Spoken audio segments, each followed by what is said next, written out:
తెలంగాణ కోసం కొట్లాడినోడెవడు, ఉద్యమం మొదలు పెట్టినోడెవడు, పానాలకు తెగించి పేగులు దిగేదాకా జై తెలంగాణ నినాదని చెప్పి తెలంగాణ సాధించినోడెవడు, సాధించిన తెలంగాణ దేశంలో నంబర్ 1 చేసినోడెవడు, 24 గంటల కరెంటు తెచ్చినోడెవడు, ప్రతి ఇంట్లకు మంచినీళ్లు తెచ్చినోడెవడు, ఇలా పంటలకు సాగునీళ్లు తెచ్చినోడెవడు, యాళ్లకు మేమొచ్చి మేము వడ్డనే చేస్తామంటారా, సాయి సంసారి లచ్చి దొంగ అని లభంగా మాటలు మాట్లాడుకుంటా ఎవరిని గోలు తింటారు నాకు అర్థం కాదు. ఇలాగంతా పిచ్చిపోసుకాలం ఉన్నాం మనం. నిన్న జనగామల మోరిపోయిన కుక్క ఏం చేసింది తెలుసా?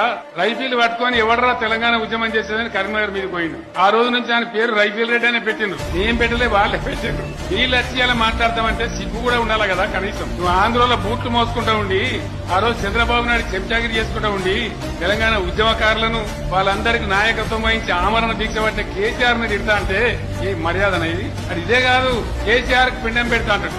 ఎవరికి పిండం పెట్టానో మీరు నిర్ణయించాలి.